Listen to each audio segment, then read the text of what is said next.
Bonsoir à toutes et à tous et merci d'être connectés ce soir pour cette masterclass sur la thématique des structures accueillantes aux multiples bénéfices.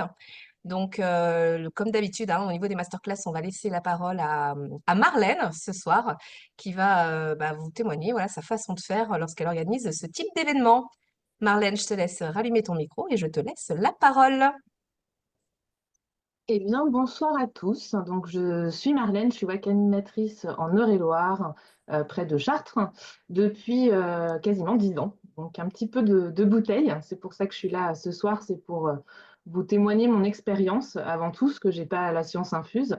Ce que je vais vous transmettre, c'est ma façon de faire. Il y en a certainement plein d'autres, mais je vais essayer de vous transmettre des petites astuces, notamment en termes d'organisation parce que c'est souvent quelque chose qui peut faire peur, ce genre d'événement un peu plus à grande échelle. Donc moi, je le fais depuis quasiment le début, c'est-à-dire, alors quand je dis je le fais, ce sont des animations souvent en partenariat avec des APE, donc associations de parents d'élèves. Alors pourquoi APE et pas directement école? Parce qu'il y a un lien commercial et c'est plus facile du coup de s'appuyer sur les APE puisque là, il y a du coup, on rentre dans le cadre légal. Les écoles sont effectivement plus frileuses sur ce genre d'événement puisque c'est un peu borderline au niveau légalité.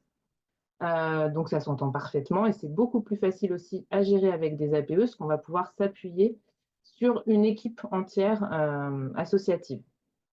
Euh, je ne contacte pas directement les APE. En règle générale, c'est vraiment par le biais des animations et des gens que je rencontre que je vais tracer un petit peu mon chemin.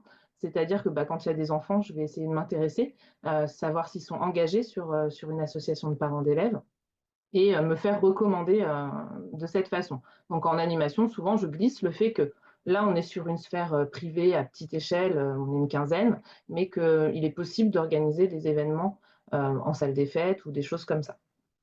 La première chose que je fais, c'est un contact avec un membre de l'association pour expliquer moi mon fonctionnement en termes logistiques, en termes voilà toute l'organisation, voir s'ils sont OK avec ça, qu'ils puissent en parler aussi avec l'équipe pour vraiment les impliquer et avoir leur soutien. Donc au cours de cet échange, j'explique que déjà c'est possible uniquement si on a une salle mise à disposition gratuite, puisque sinon s'il y avait une location, ce serait vraiment compliqué et pas rentable qu'on est absolument dans une sphère privée, c'est-à-dire que les invitations vont se faire uniquement sur les parents des élèves de l'école, pour avoir aussi la possibilité derrière de passer des commandes. On se met du coup d'accord sur une date. En termes logistiques, j'explique que moi, sur le temps de l'animation, je me dédie vraiment à l'explication des jeux et que j'ai besoin de leur soutien, de leur aide pour aménager la salle, pour gérer un côté buvette, parce que souvent, c'est sympa d'avoir un petit goûter, etc. Et puis eux, ça va leur permettre aussi de se faire un petit peu de sous grâce à ça. Donc on se met d'accord sur ce côté-là. J'explique que les deux sont bien scindés au niveau de la salle, c'est-à-dire qu'il va y avoir un côté goûter avec des tables dédiées et un côté jeu pour pas mélanger. Je leur explique qu'on fait un espace commande et que j'aurai besoin de soutien par rapport à ça. Pardon, je ferme la porte.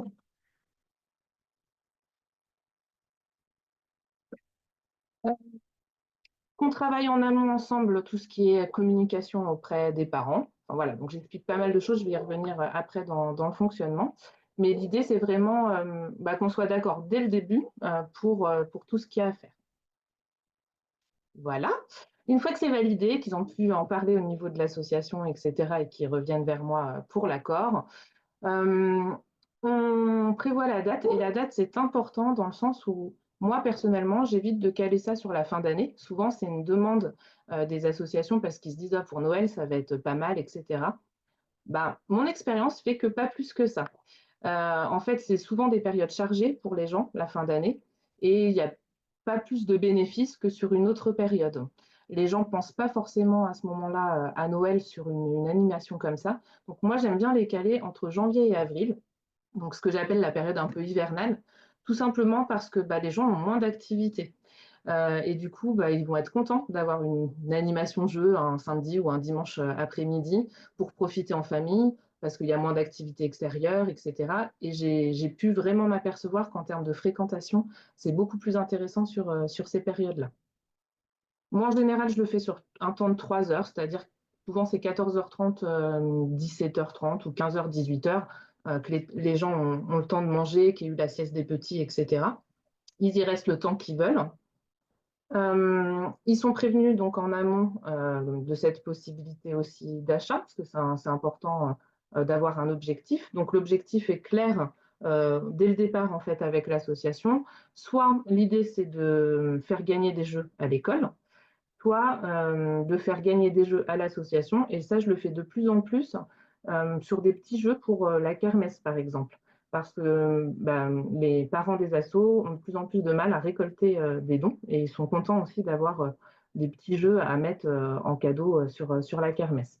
Donc l'objectif, il est aussi affiché et on cherche un vrai soutien aussi des parents dans ce cadre-là.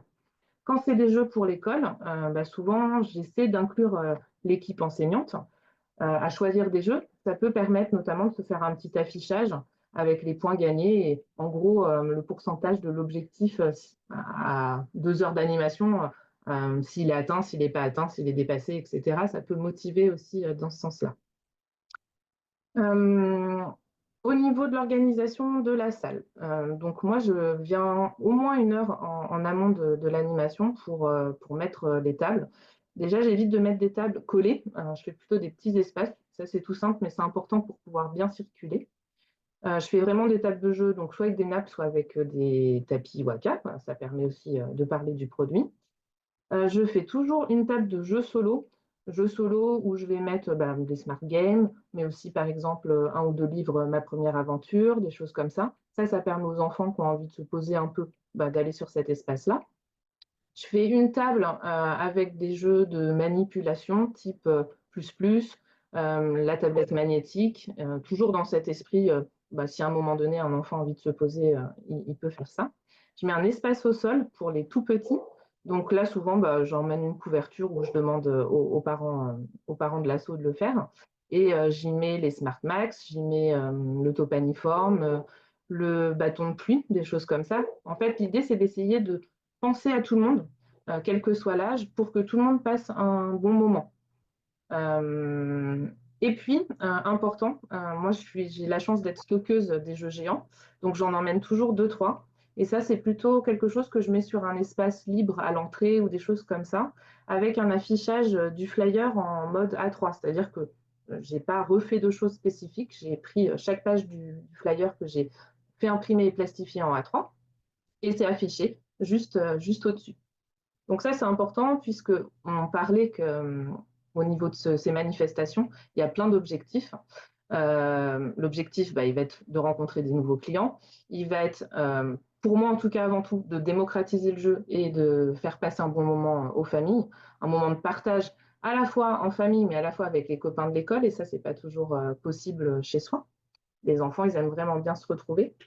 Quand les enseignants jouent le jeu et viennent, c'est aussi super sympa parce que ça permet aux enfants de passer un moment autrement avec leur enseignant. Euh, Souvent, c'est des touches aussi pour du recrutement. J'ai eu pas mal de recrutements qui se sont faits grâce à ces touches-là. Et puis, haute hôtesse aussi dans ce sens-là. Qu'est-ce que j'ai pas dit? En termes toujours logistiques, je mets en général 3 tables qui sont contre un mur avec les jeux à disposition. Donc j'emmène quand même pas mal de jeux, en moyenne entre 60 et 80.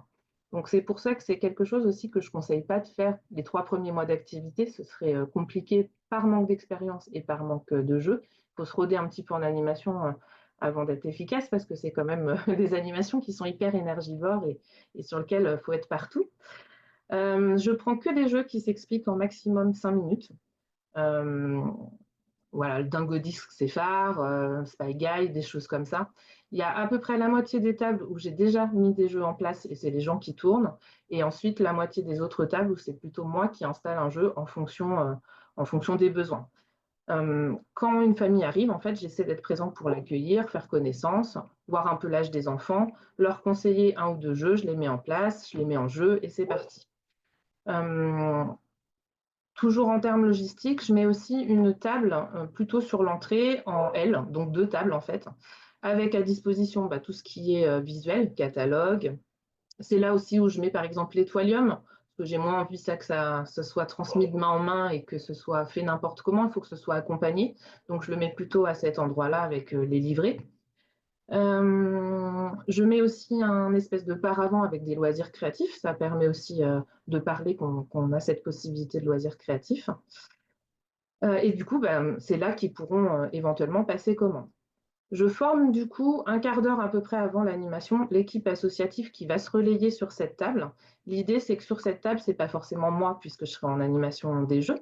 Ça va être quelqu'un de l'association. Ça veut dire aussi quelqu'un que connaissent les gens qui voient régulièrement à l'école. Donc, il y a aussi une mise en confiance par rapport à ça, qui vont pouvoir en tout cas les guider sur les catalogues, sur le fonctionnement, sur l'étoilium parce que je les aurai formés avant et du coup, ils pourront aussi transmettre ça. Et dans tous les cas, quand il y a un passage de commande, on me fait signe et c'est moi qui revalide le bon de commande et qui signe, qui redonne et qui redit un petit mot au client. Ça, c'est important. Je fonctionne sur ces animations-là qu'en bon de commande papier. Bon, ça, c'est mon choix, c'est pour faciliter cet échange.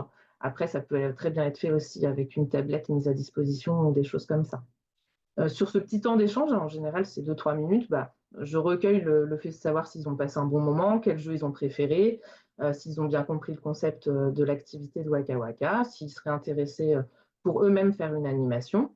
Et je vérifie que j'ai l'adresse mail, puisque à l'issue de cette animation, je vais renvoyer un mail à tout le monde pour reparler un petit peu de l'activité, leur dire que cette journée a permis de faire gagner tel et tel cadeau à l'école, enfin voilà, des choses habituelles, comme on pourrait faire aussi en animation classique, mais ça resensibilise aussi le fait que c'est faisable chez eux ou qu'on a une opportunité aussi d'emploi s'ils ont envie de se lancer.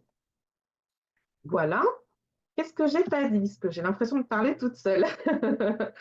Tac, tac, tac. Tu as déjà dit pas mal de choses, hein, Marlène. Ouais, j'essaye, mais Et tu n'es pas seule, on est là, on t'écoute, on est attentif, tu vois, on est captivé. Et on comprend Super. cette sensation hein, face au micro, face coupé, ça fait toujours cet effet-là. Ok. Dans des petites astuces pour bien cibler les tables goûter et les tables jeux, parce que c'est souvent notre inquiétude dans le sens où les jeux, ça reste notre outil de travail, on n'a pas envie de se retrouver avec de la Nutella sur les jeux. J'ai fait des petites étiquettes qui sont à peu près grandes comme ça, que je place avec de la pâte à fixe sur les tables. Et du coup, ça identifie bien en fait le fait que c'est une zone jeu ou pas. Donc en gros, c'est interdit de manger sur cette table-là. Et l'effet de mettre aussi un tapis ou une nappe Waka sur les tables de jeu, ça réidentifie cet espace, c'est important en fait. Tac, tac, tac.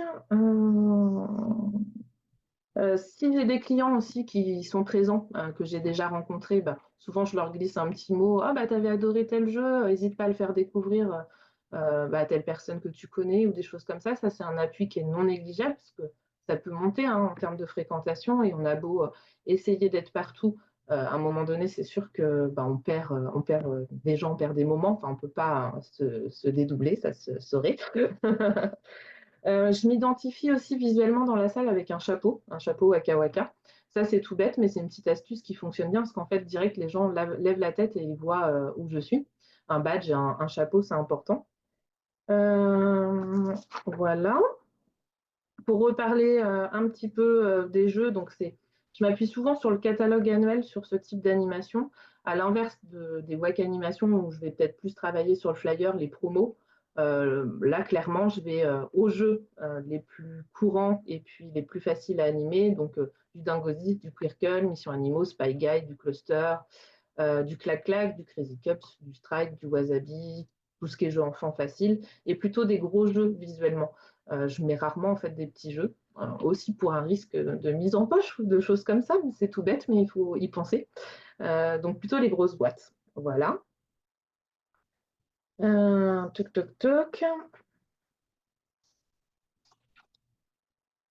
Et du coup, en amont, sur la communication, quand l'école est en soutien, on fait souvent passer un mot par le biais des cahiers des enfants, hein, c'est encore quelque chose qui se pratique beaucoup, sur lequel moi je place un QR code qui donne accès au catalogue.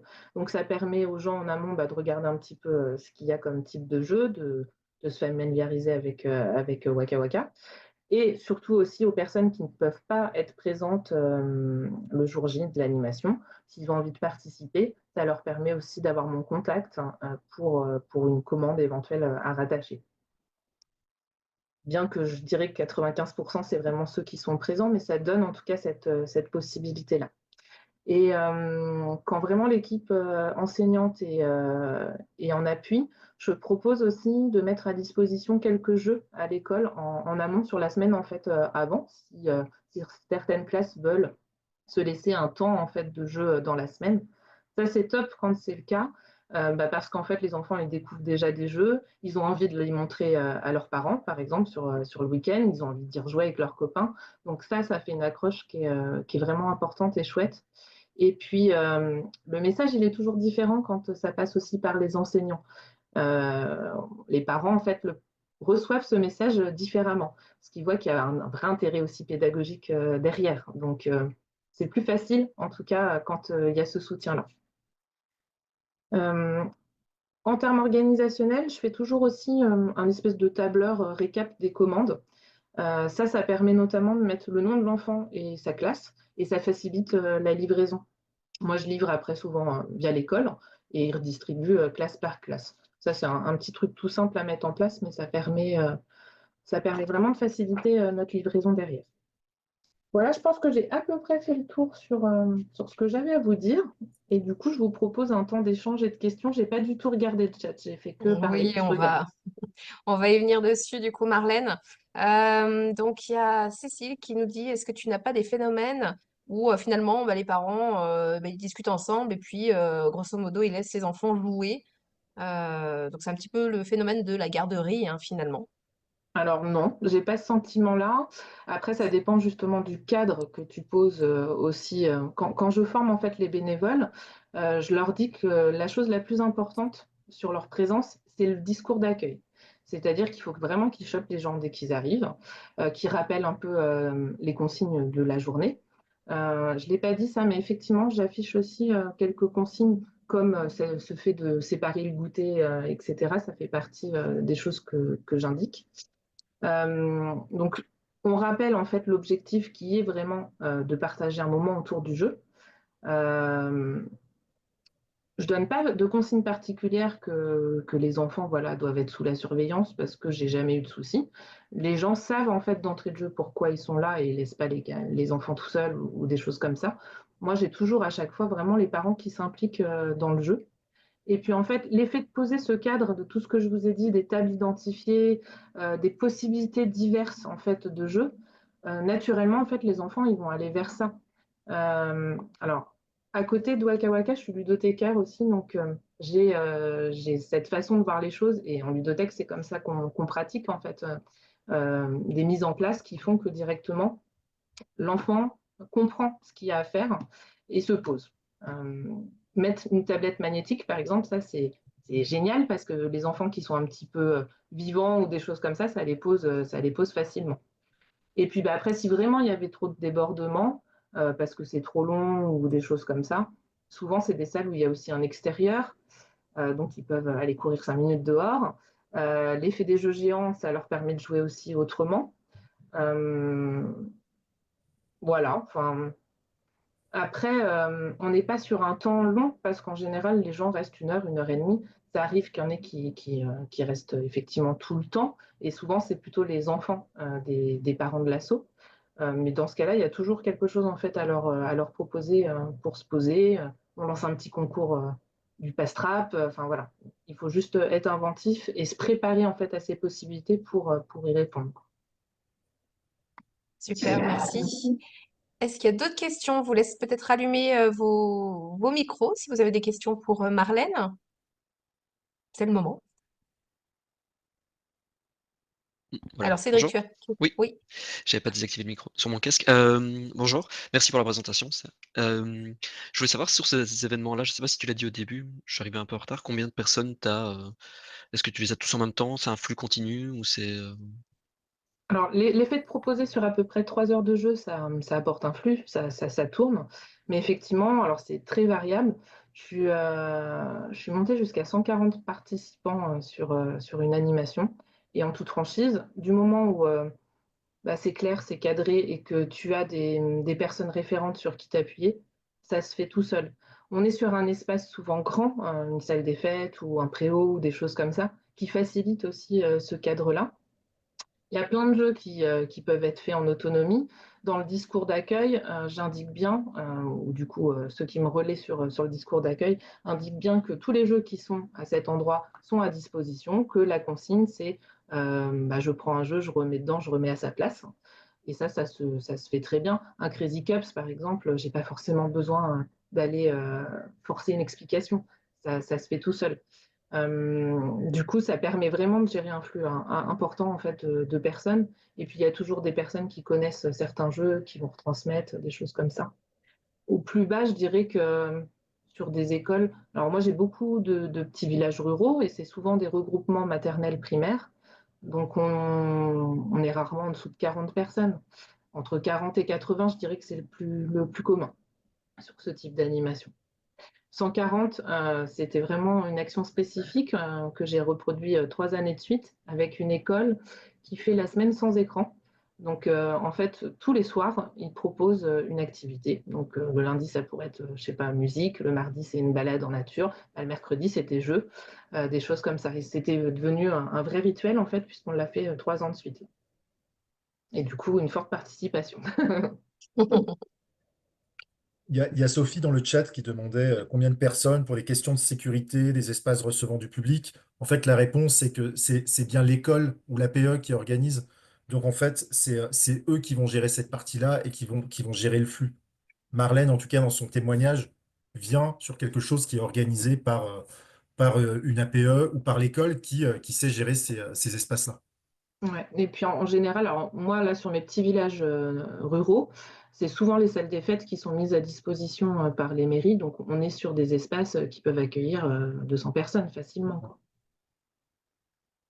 Et C'est Super. intéressant. combien je Ouais. mets de tables? En général, au moins une douzaine. Ça laisse du passage. Alors 12 tables de jeu et après je prends 3 tables pour exposer les jeux. Et je compte pas les espaces que je vous ai dit de jeux solo ou de choses comme ça. Et puis, ça nous arrive d'en rajouter en cours de route quand il y a beaucoup de monde. J'essaie aussi d'inviter les gens à se mélanger, c'est-à-dire que, par exemple, une maman qui vient avec un enfant, je vais facilement les inclure avec un autre parent et un enfant du même âge ou des choses comme ça, quoi.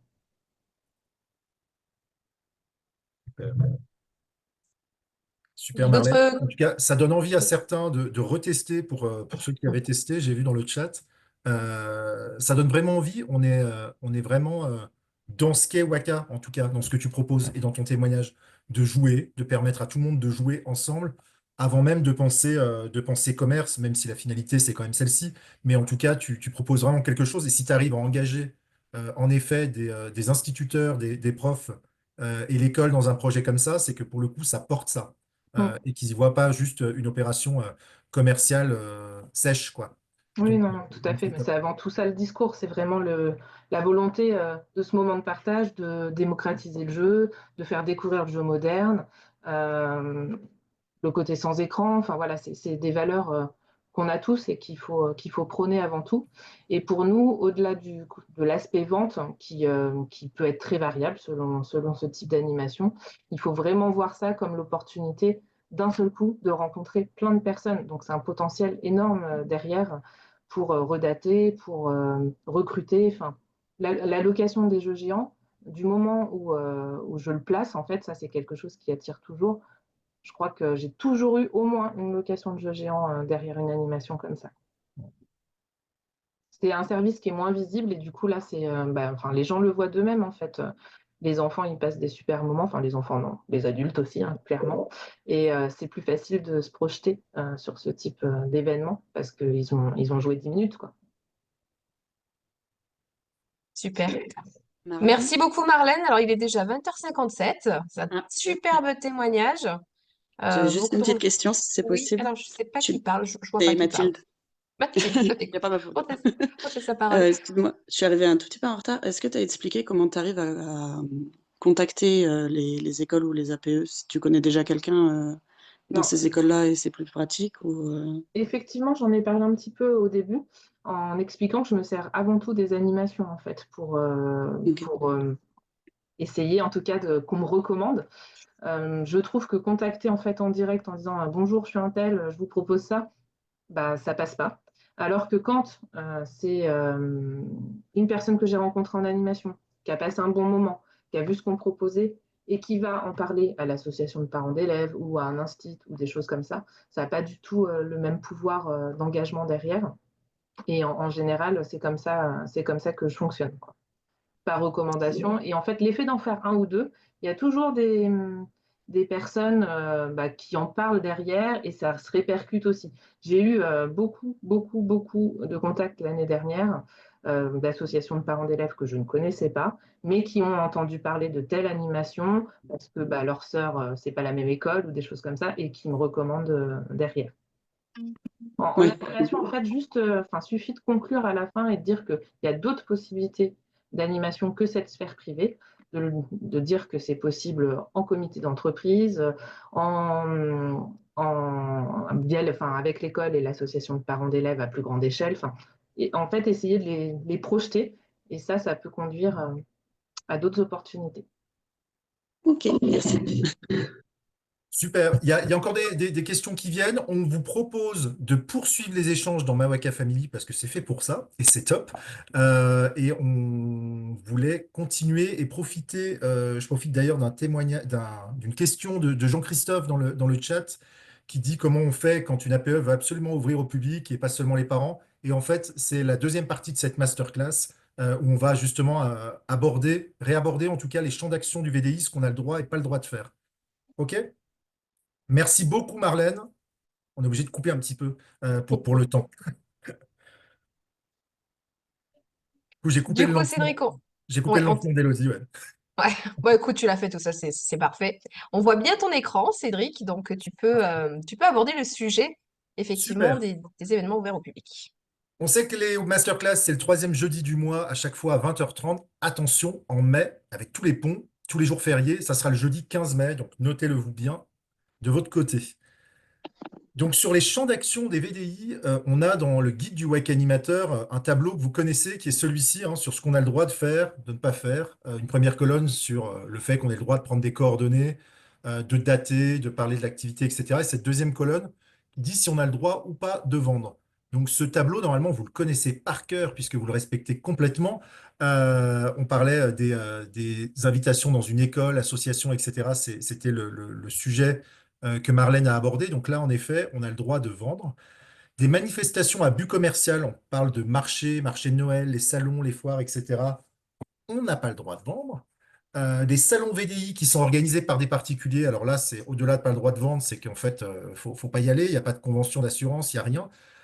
Les salons VDI qui sont organisés par des associations, donc qui sont encadrés avec une assurance, une convention, ça, vous pouvez y participer pour parler de votre activité, mais vous ne pouvez pas y vendre quoi que ce soit.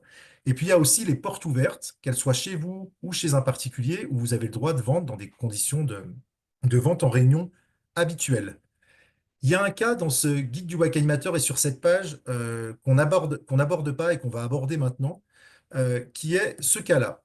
Vous participez à une soirée-jeu qui est organisée par la commune ou par une association ou par une APE et qui est ouverte au public. C'est pour ça que ça fait écho à la question que Jean-Christophe posait.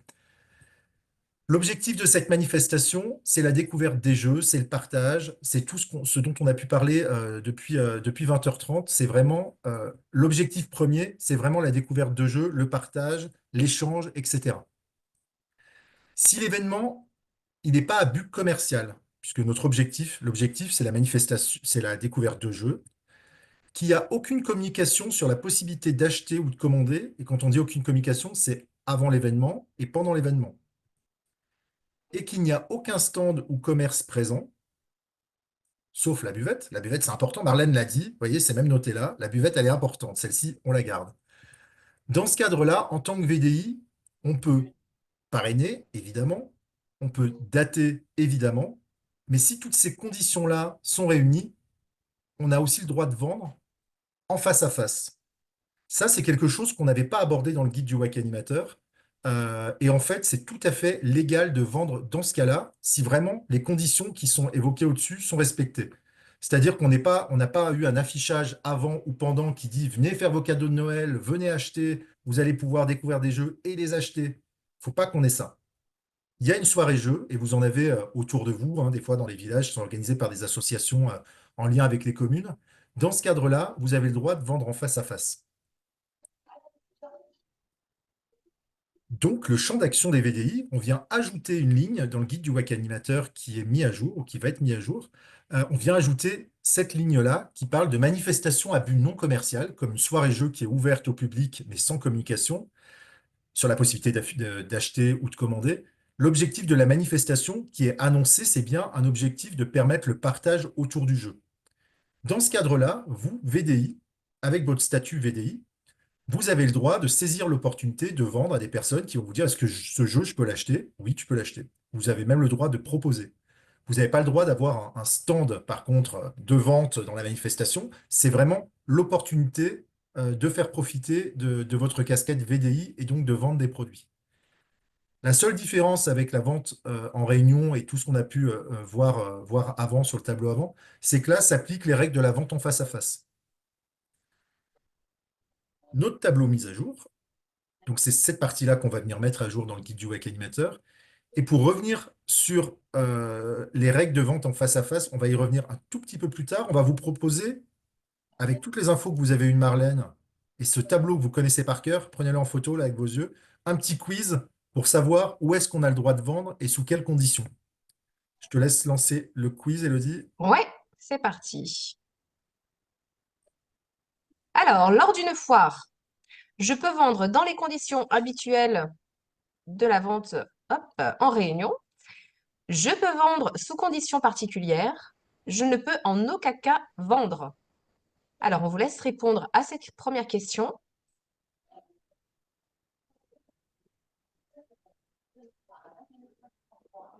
On va question par question, hein, voilà. On lira les questions au fur et à mesure. Allez, on laisse quelques petites secondes supplémentaires pour répondre à la première question. Donc, lors d'une foire, qu'est-ce que je peux faire? Est-ce que je peux vendre dans les conditions habituelles de la vente en réunion? Je peux vendre sous conditions particulières ou je ne peux pas vendre.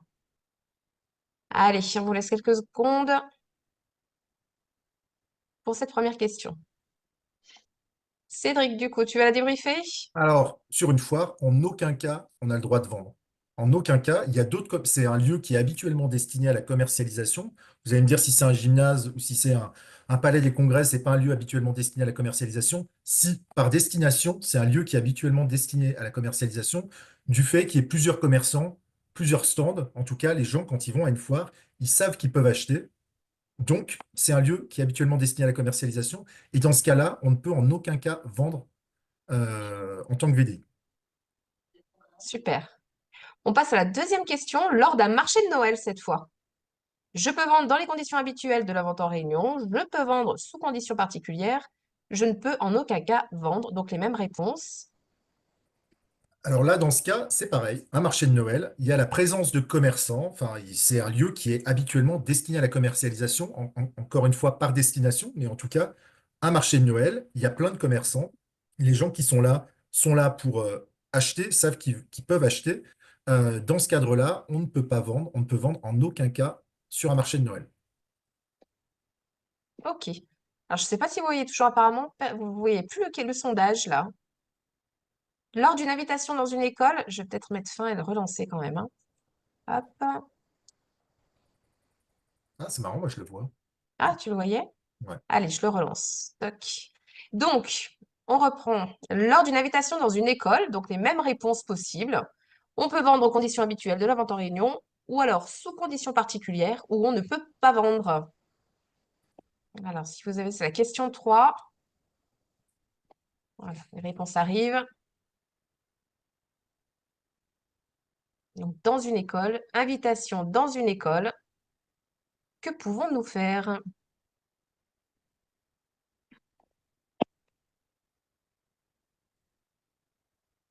Allez, 3, 2, 1.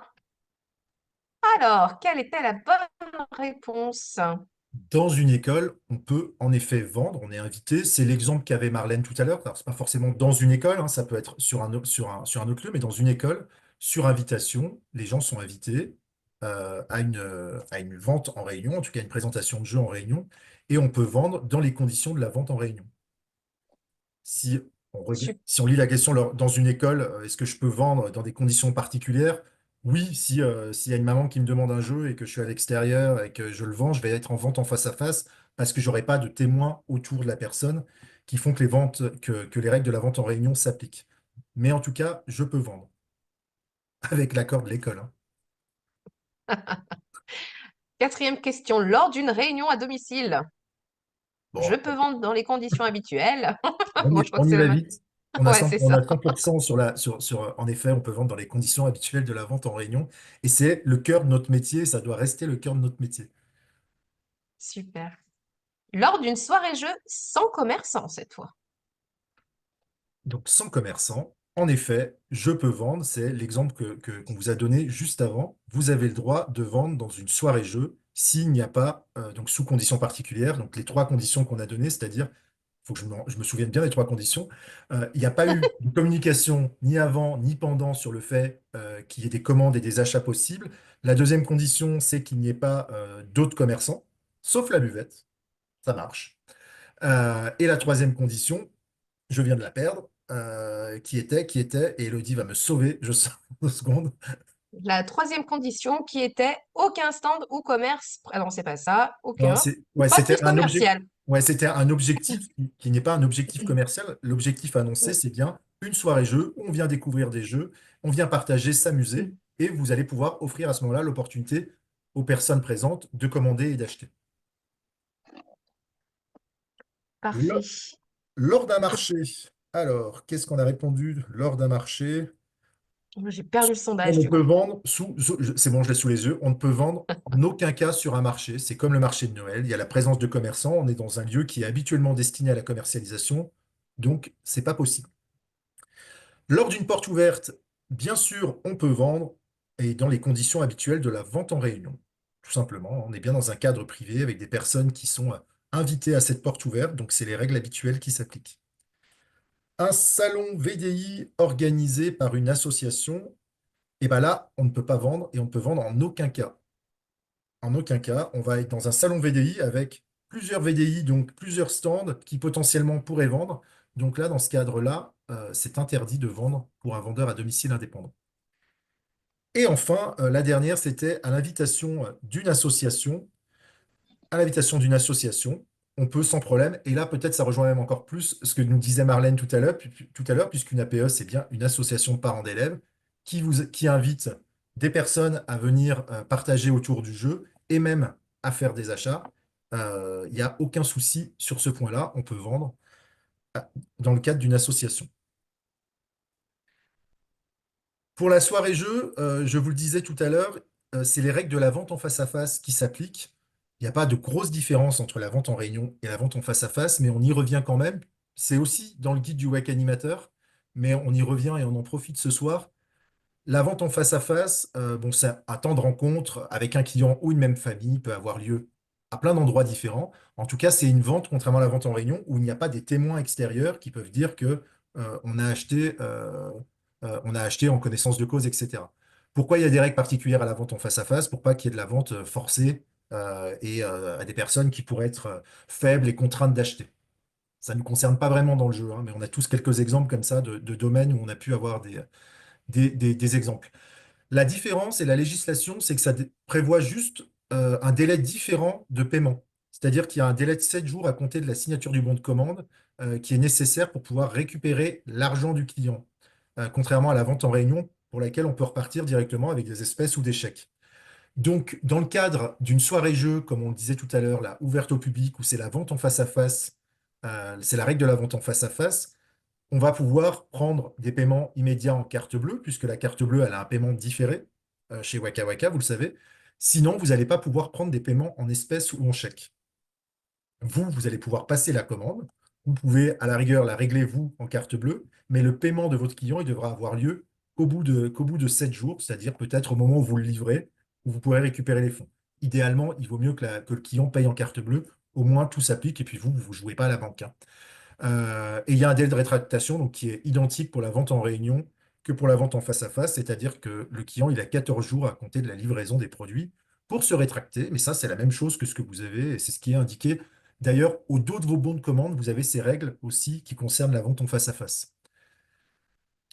Voilà pour ce petit rappel de règles. Et puis aussi, pas cette nouveauté parce que c'est pas une nouvelle loi. C'est quelque chose sur lequel on s'est penché récemment parce qu'en fait, c'est pas proposé, peu proposé en tout cas. On n'a pas d'exemple d'autres entreprises de vente à domicile qui proposent des soirées comme ça. Et en même temps, quel est le produit à part le jeu où on peut proposer une soirée, une après-midi sur une thématique de partage, de s'amuser, si on veut pas mettre le jeu dedans autour de produits qui peuvent être distribués par un vendeur à domicile. Mais en fait, on n'en trouve pas. Le jeu le permet. Et ces règles-là qu'on vous montre ce soir et qui nous permettent de modifier aujourd'hui le guide du WAC animateur, c'est des choses qu'on a validées évidemment avec le service juridique de la FVD, dans les conditions qui vous ont été montrées et qui sont importantes de respecter. Sinon, c'est hors jeu. Voilà pour ce petit rappel. Je suis allé un petit peu vite. Euh, J'en profite pour vous dire que les prochaines Wacactu Live, elles aussi, sont décalées. Ce n'est pas un jeudi parce que c'est le 1er mai. Le jeudi suivant, c'est le 8 mai. Et à un moment, si on ne veut pas faire les Wacactu Live au mois d'août, eh ben, on les a mis le mardi 6 mai. Donc entre les deux, donc ça sera le mardi 6 mai à 20h30 et les prochaines masterclass le 15 mai à 20h30. Je coupe mon partage d'écran. Ceux qui souhaitent se déconnecter, allez-y, parce qu'on a encore une fois débordé. Ceux qui ont des questions, on est là pour pouvoir y répondre, en tout cas dans la limite de ce qu'on peut répondre sur les sujets qu'on a abordés ce soir. Salut, moi j'ai une question. Oui, Du coup, quand tu dis vente à face, oui. ça veut dire que je ne peux pas faire un regroupement de commandes pour globaliser la livraison, etc., avoir une hôtesse. Il faut vraiment que ce soit que des commandes individuelles, donc livrées chez le client ou chez moi, mais avec 7 € de frais de port. C'est ça? Alors, En tout sur cas, la... Ouais, vas-y, pardon. vas-y, vas-y, vas-y, vas-y. En fait, dans votre intranet, vous avez la possibilité de passer commande pour le client, pour tel client. Si vous passez les commandes le même jour, en fait, automatiquement, les commandes seront regroupées, du coup.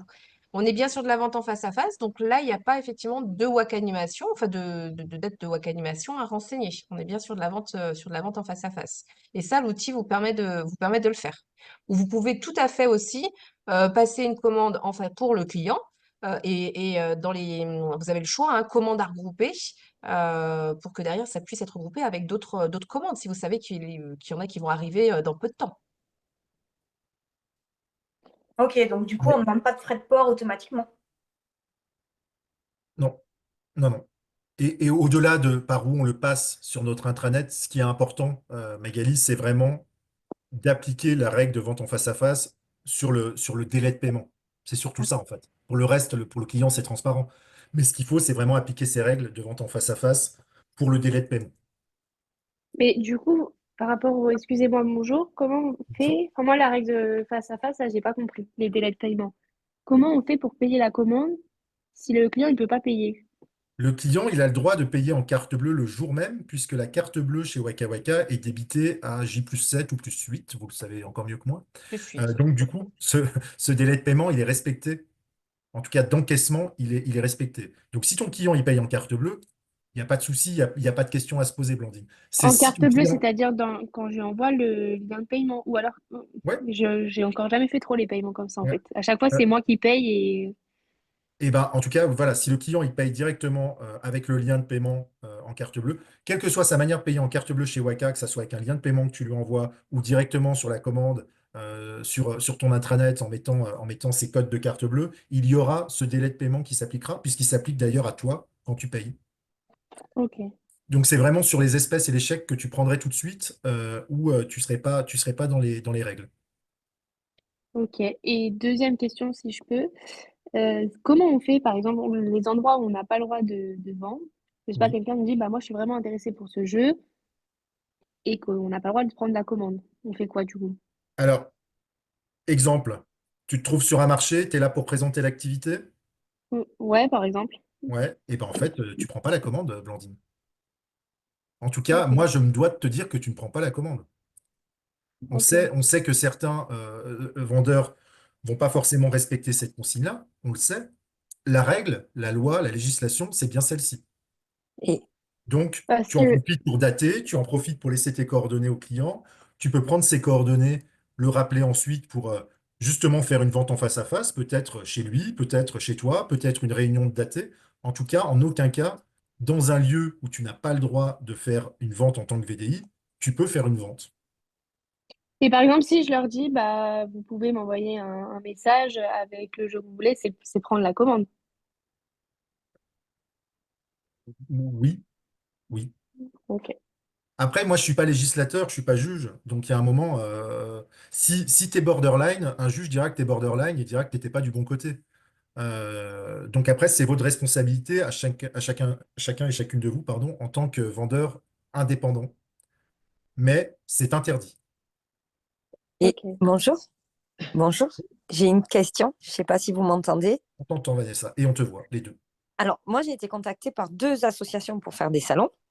Mhm. Un début du mois, donc j'y suis allée. Et en fait, tous les autres VDI, ils ont un statut de VDI, vendent. Et quand je dis à ceux qui organisent le salon que je n'ai pas le droit de vendre sur les salons, ils me disent, ben, si on a écrit vente privée sur la porte. Et ben, que Voilà. te dire, Vanessa, qu'après, tu prends tes responsabilités, que nous, notre devoir, c'est un devoir de conseil envers vous.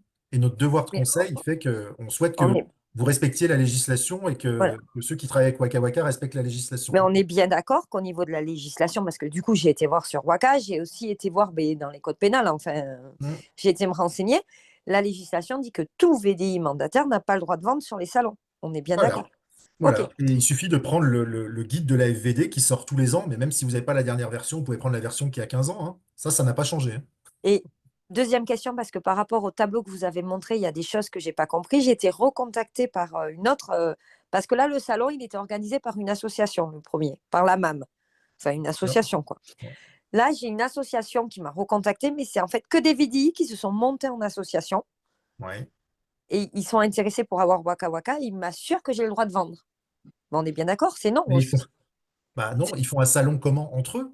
Non, ils font un Euh, salon qui est ouvert au public. voilà, avec une communication, il y a 3 dates. Et du coup, moi, ça me laissait un peu perplexe parce qu'ils me demandent déjà 40 euros d'adhésion à l'année. Mhm. Donc, c'est pas rien, quoi. Plus 20 euros pour aller au salon. Et Je te confirme que dans ce cadre-là, tu n'as pas le droit. OK, voilà, on est bien Vraiment, d'accord. vraiment, le document qu'on vous met dans le guide du WAC animateur, c'est le document qui fait foi dans le sens où c'est le document qui est validé par le service juridique de la Fédération de la vente à domicile. Voilà. Parce que moi, je relis, du coup, je leur ai demandé, du coup, qu'ils m'envoient le règlement de leur association par rapport à ces journées.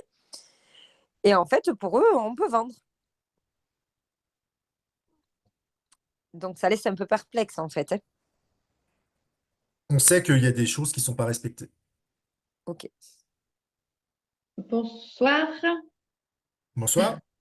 Moi, j'ai une petite question. C'est Amaryllis, Madame Dubreuil. Oui. Moi, je travaille à la médiathèque et en fait, on fait des soirées-jeux. Et j'ai une cliente justement qui m'a demandé elle m'a fait une liste de commandes. Je voulais savoir, est-ce que je peux mettre la médiathèque en hôtesse? Est-ce que c'est Alors, possible? tu- Parce que du coup, j'aurai plusieurs commandes. alors, réexplique-moi, Marie-Lys, le contexte d'une manière plus globale. C'est une soirée-jeu organisée par la ludothèque, Ouais, ouverte au voilà. public, pas ouverte au public? Bah, au public, puisque c'est des gens qui viennent à la médiathèque, mais il n'y a pas quand on fait la soirée jeu, il n'y a pas de possibilité d'acheter, en fait. Ouais. Mais est-ce que je peux lui créer est-ce que je peux mettre la médiathèque en hôtesse? Bah, en fait, c'est pas une vente en réunion, ce que tu es en train de me décrire.